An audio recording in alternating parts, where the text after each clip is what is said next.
Welcome back. ఏపీలోని private ఆసుపత్రుల వ్యవహారంపై ఆగ్రహం వ్యక్తం చేశారు సీఎం చంద్రబాబు. 90% సిసేరియన్స్ ప్రైవేట్ హాస్పిటల్స్లోనే జరుగుతున్నాయని ఆందోళన వ్యక్తం చేశారు. వైద్య ఆరోగ్య శాఖపై అసెంబ్లీలో చర్చ సందర్భంగా కీలక వ్యాఖ్యలు చేశారు సీఎం. ఇలాంటి పరిస్థితి తమ ప్రభుత్వం ఏమాత్రం సహించబోదన్నారు సీఎం చంద్రబాబు.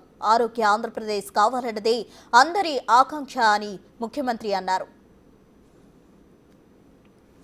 ప్రెగ్నెంట్స్ కు సురక్షిత ప్రసవంపై అవగాహన కల్పించాలని, యోగా నేర్పించాలని సూచించారు సీఎం చంద్రబాబు. దీనిపై ఇప్పటి నుంచే శ్రద్ధ వహించాలని, సంబంధిత అధికారులను పిలిచి మాట్లాడాలంటూ ఆరోగ్య శాఖ మంత్రి సత్యకుమార్ కు సీఎం చంద్రబాబు సూచించారు.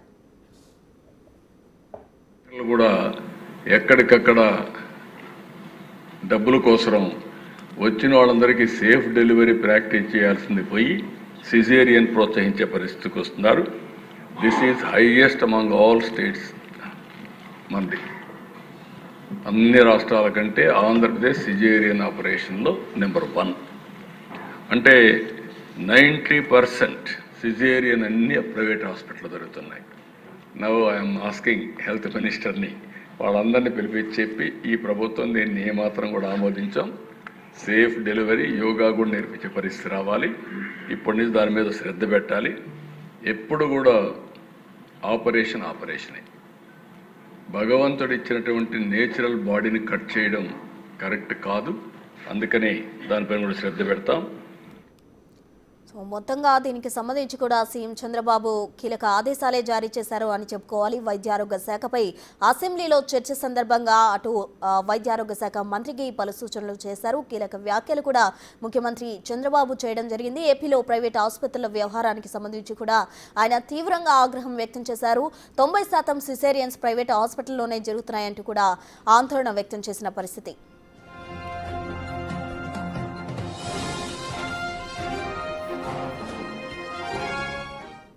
ఏపీ సీఎం చంద్రబాబు కామెంట్స్ పై పూర్తి విశ్లేషణ అందించేందుకు డాక్టర్ మంజుల అమ్మనతో ఉన్నారు. వారిని అడిగి మరిన్ని వివరాలు తెలుసుకుందాం. నమస్తే అండి. నమస్తే మా. ప్రైవేట్ హాస్పిటల్స్ లో ఎక్కువగా సిజేరియన్స్ జరుగుతూ ఉన్నాయి. వాటి వైపు ఎక్కువగా మొగ్గు చూపుతూ ఉన్నారు. అసలు సీఎం కామెంట్స్ చేయడాన్ని ఎలా అర్థం చేసుకోవచ్చు అంటారు? ప్రతి కాయిన్ కి 2 సైడ్స్ ఉంటాయి. సో సీఎం గారు చెప్పింది కరెక్టే, ఎక్కువ శాతం అవుతున్నాయి అనేది ఫ్యాక్టే. కానీ ఎందుకు పెరుగుతుంది అనేది కూడా మనం చూసుకోవాలి. మనకి చాలా ఫ్యాక్టర్స్ ఉన్నాయి కాబట్టి మనకి ఆబ్జెక్టివ్గా చూడాల్సిన అవసరం ఉంటుంది. ఆ సిజేరియన్కి కరెక్ట్ ఇండికేషన్ ఉందా అనేది ఇంపార్టెంట్. మనకి ఏమైందంటే పాత రోజుల్లో మనకి average weight of the baby 2.5 ఉంటే ఇప్పుడు మనకి 3.5 kgs, అంటే బేబీస్ కొంచెం పెద్దగా. సెకండ్, లేట్ మ్యారేజెస్, దాంతోపాటు కోమార్బిడిటీస్ అంటే ప్రెగ్నెన్సీలో కాంప్లికేషన్స్ ఎక్కువ రావడం, బీపీ, షుగరు ఇట్లాంటివన్నీ ఎక్కువ అవడం చూస్తున్నాం. దానికి తగ్గట్టు ఇప్పుడు అన్ని ప్రెషియస్ ప్రెగ్నెన్సీస్ అయిపోయాయి, అంటే ఐవీఎఫ్ ప్రెగ్నెన్సీస్ అలాంటివి. అలాగే మనము పిల్లల్ని బాగా చూసుకుని నియోనిటాలజీ పెరగటం వల్ల నియోనిటల్ మోర్టాలిటీ రేట్ తగ్గింది. దానికి ఎందుకు కారణం?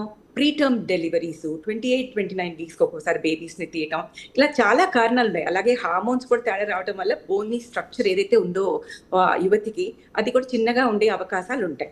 So what is important is unnecessary caesareans should never be done, because డెఫినెట్గా సర్జరీ ఇస్ అ సర్జరీకి ఉండే కాంప్లికేషన్ సర్జరీకి ఉంటాయి. అయితే ముహూర్తం కోసం సిజేరియన్ చేయటము, లేదు మాకు కింద నుంచి మాకు భయం, నొప్పులు తీసుకోలేకపోతున్నామని చేయటము, ఇలాంటివి చాలా తప్పు. ఎందుకంటే ఇప్పుడు మనకి పెయిన్లెస్ లేబర్స్, ఎపిడ్యూరల్ అనాల్జీసియా ఇవన్నీ కూడా రావడం జరిగింది. సో కరెక్ట్గా 9వ నెల వచ్చాక పెల్విక్ అసెస్మెంట్ చేసి ఆ బేబీకి ఆ దారి సరిగ్గా ఉంది, దారిలో అడ్డం లేదు లైక్ ప్లాసెంటా అనుకుంటే మాత్రం వెజైనల్ డెలివరీకి ట్రై చేయాల్సిన అవసరం ఎంతైనా ఉంది. సో అవగాహన పెరగటం అనేది చాలా ఇంపార్టెంట్. భయాందోళనలు అన్నీ తగ్గించాల్సిన అవసరం కూడా ఎంతైనా ఉంది. అంటే నార్మల్ డెలివరీ అంటే భయాలు కూడా పెరుగుతున్న రోజుల్లో అవి తగ్గించాల్సిన అవసరం ఉంది. కానీ ఇంతకు ముందులాగా మరీ 15-20% రాకపోవచ్చు, కానీ అట్లీస్ట్ 50-50 అయినా అవ్వాల్సిన అవసరం ఎంతైనా ఉంది. అన్నట్టు కాంప్లికేషన్స్ ఉంటేనే సిజేరియన్స్ కి వెళ్తారు అన్నది వాస్తవమే అయినప్పటికీ కూడా చాలా చోట్ల సాధారణ డెలివరీస్ కి అవకాశం ఉన్నప్పటికీ కూడా సిజేరియనే సజెస్ట్ చేస్తూ ఉన్నారు. పేషెంట్లను సిజేరియన్స్ వైపు మళ్ళిస్తూ ఉన్నారు. ఎలా చూడాలంటారు? అందుకే దానికి ఆడిట్ అనేది చాలా అవసరం. ప్రతి కేసుకి ఆడిట్ చేసుకోవాలి. ప్రతి hospital should have an audit, ప్రతి doctor should have a audit. అంటే ఈ కేసుకి సమంజసమైన కారణం ఏంటి, మనకి క్లియర్ కట్ గా రాబ్సన్ క్రైటీరియా అని ఉంటుంది. సో అన్ని ప్రతి కేసుకి ఇండికేషన్ చూసుకుని తర్వాత వారి ఫైండింగ్స్ చూసుకుని ఆడిట్ చేసుకుంటే కానీ మనకి గుడ్ ప్రాక్టీస్ పాయింట్స్ రావు. అంటే కరెక్ట్ గా చేస్తున్నారా చేయట్లేదా. కొన్ని హై రిస్క్ సెంటర్స్ ఉన్నాయనుకోమా, లైక్ టెర్షరీ కేర్, పెరిఫరీస్ లో ఉండే కాంప్లికేటెడ్ కేసెస్ అన్ని అక్కడికి వెళ్తాయి. అక్కడ 90% ఉన్నాయి అంటే మనం అనుకోవచ్చు, కానీ నార్మల్ సాధారణమైన నర్సింగ్ హోమ్స్ లో 90% ఉంటుందని డెఫినెట్ గా అవసరం కన్నా ఎక్కువ ఉన్నట్టే చూసుకుని దానిని ఆడిట్ చేయాల్సిన అవసరం ఎంతైనా ఉంది. Auditing should be internal and external, అంటే బయట డాక్టర్స్ కూడా చూడాలి, బయట ఆర్ గవర్నమెంట్ అథారిటీ చూడాలి. అది డిఎంహెచ్ఓ గారి వాళ్ళు కానీ ఎగ్జామిన్ చేయాల్సిన అవసరం ఎంతైనా ఉంది.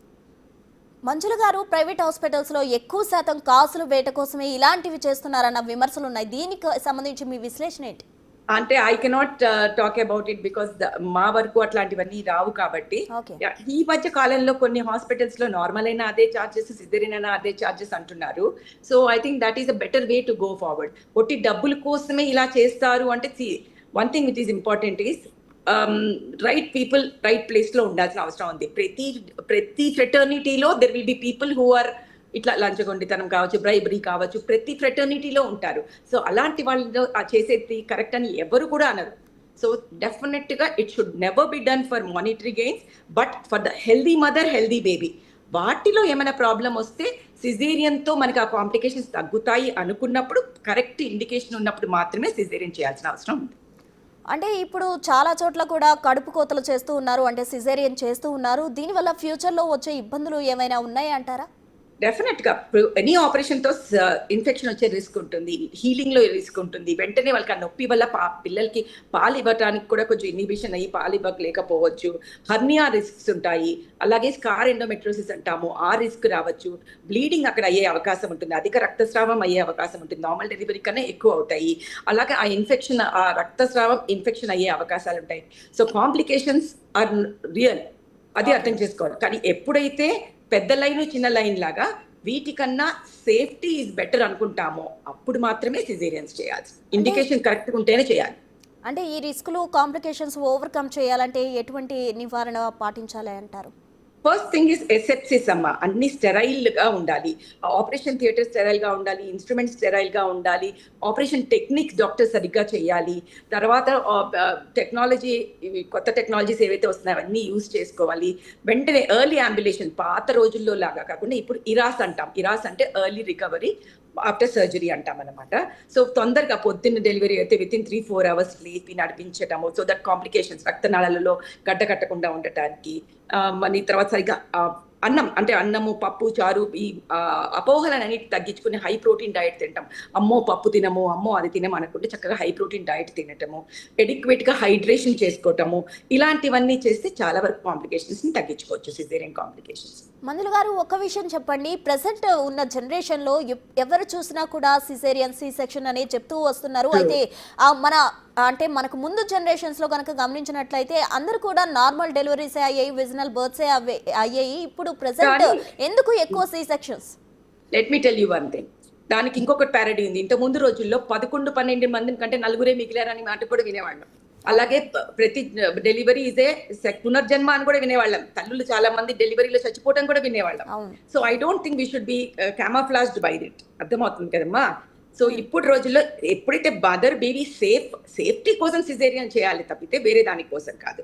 ఎందుకు సిజేరియన్ రేట్లు పెరిగాయి అంటే baby weights have increased, pelvis దారి ఏదైతే ఉందో అవి స్మాల్ అవ్వడం మొదలయ్యాయి, తల్లిలు late marriages and complications in pregnancies ఎక్కువైనాయి, precious pregnancies, IVF pregnancy, preterm deliveries, viability of the neonates also have increased. ఇలా చాలా కారణాలు ఉన్నాయి సిజేరియన్ పెరగడానికి. కానీ ముహూర్తం కోసము, లేదు మాకు టైం లేదు కాబట్టి మేము అనటం, లేదు మేము నొప్పులు భరించలేం కాబట్టి చేయించుకోవడం, ఇవి తప్పు ఇండికేషన్స్. ఓకే, సో ఇవన్నీ ఓవర్కమ్ చేయాలంటే ఎక్కువగా వెజనల్ బర్త్సే కావాలి అంటే ఏం చేయాలి అంటారు? ఏం సజెస్ట్ చేస్తారు? ఫస్ట్ అవగాహన. That is an vaginal delivery is also simple, very easy to have అనేది అర్థం చేసుకోవాలి. సెకండ్ థింగ్, అదే doctor patient relationships, confidence, trust issues అన్ని డెవలప్ అవ్వాలి. థర్డ్, యాంటీనేటల్ గా సీఎం గారు చెప్పినట్టుగా yoga or some antenatal physiotherapy exercises చేయాలి.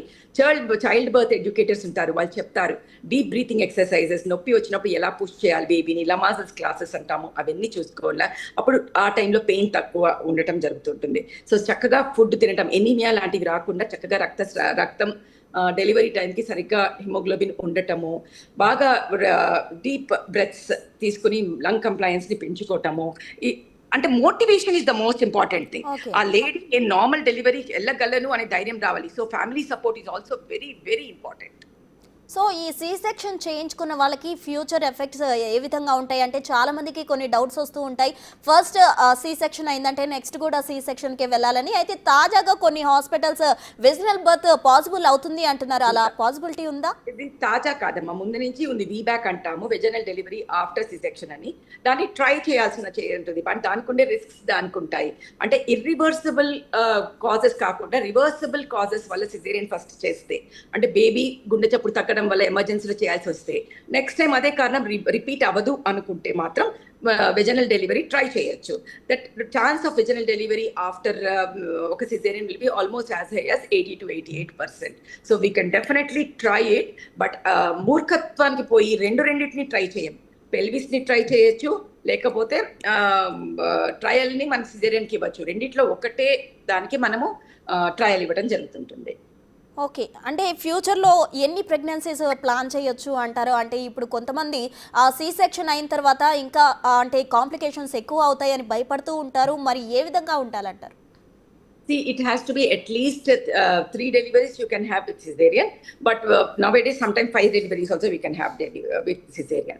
మనం తీసుకోవాల్సిన జాగ్రత్తలు అంటే ఎర్లీగా లేచి నడిచి వితిన్ 6 weeks లేచి మళ్ళీ ఎక్సర్సైజెస్ చేసుకుని అబ్డామినల్ వాల్ స్పైన్ని నార్మల్కి తెచ్చుకోవటం. వితిన్ 6 months అన్ని మల్టీవైటమిన్స్, ట్రేస్ ఎలిమెంట్స్, కాల్షియం అవి తీసుకుని pelvic floor therapy, abdominal and spine therapy తీసుకుని 6 monthsలో మన ఫిజికల్లీ నార్మల్ వస్తే gap between 2 babies ideally 3 years. కాబట్టి 2.5 years గ్యాప్ ఇచ్చి నెక్స్ట్ ప్రెగ్నెన్సీకి వెళ్తే అన్ని బాగానే ఉంటాయి. సో సి సెక్షన్ తర్వాత చాలా మంది డిప్రెషన్కి గురవుతూ ఉంటారు. పోస్ట్ పార్టం కేర్ ఏ విధంగా ఉండాలంటారు? It is not because of C-section, just because of delivery itself. Post delivery hormones తగ్గటం వల్ల patients can go into postpartum psychosis or postpartum blues, postpartum depression. 3 రకాలుగా ఉంటాయి. పోస్ట్పార్టం బ్లూస్ అంటే కొన్ని రోజులే ఉంటుంది, ఫ్యామిలీ సపోర్ట్ అంటే ఒకటేసారి నిద్రలేమితనము, అన్ని బేబీకి ఫీడ్ చేయాల్సిన రావడం, చాలా పని భారం రావడం, హార్మోన్స్ తగ్గడం వల్ల వస్తుంది. దీన్ని కంటిన్యూ అయినప్పుడు డిప్రెషన్ అంటాము, డాక్టర్ దగ్గర తీసుకెళ్లి మందులు ఇవ్వాల్సిన అవసరం వస్తుంది. అదే సైకోసిస్ అంటే ఎక్స్ట్రీమ్ టైం, అప్పుడు అడ్మిట్ చేసుకుని మందులు ఇవ్వాల్సిన అవసరం ఉంటుంది. సో మంజుల గారు, ప్రధానంగా సీఎం చంద్రబాబు ఏకంగా అసెంబ్లీలో దీనికి సంబంధించి చర్చ చేయడం జరిగింది. సో ఎలా చూడాలి, మొత్తంగా ఓవరాల్ గా మీ అభిప్రాయం ఏంటి? అసెంబ్లీలో చెప్పడం వల్ల ఇప్పుడు ఇంపార్టెన్స్ ఇంకా పెరిగింది. So I hope everybody takes it seriously and proper auditing is done and doctors also will understand the importance of vaginal delivery. Okay, right. Thank you Manjula garu. Thank you మా. సో చూశారు కదా, మొత్తంగా సిజేరియన్స్ కి సంబంధించి కూడా CM Chandrababu అసెంబ్లీలో చర్చ చేయడం జరిగింది. అటు వైద్యారోగ్య శాఖ మంత్రి సత్యకుమార్ కూడా కొన్ని ఆదేశాలు, సూచనలు చేయడం జరిగింది. దీనికి సంబంధించి కూడా ఎటువంటి పరిస్థితుల్లో ప్రస్తుత ప్రభుత్వంలో సహించేదే లేదు, సిజేరియన్స్ అనేవి తగ్గించాలి అంటూ కూడా ఆయన కీలక సూచనలు చేశారు.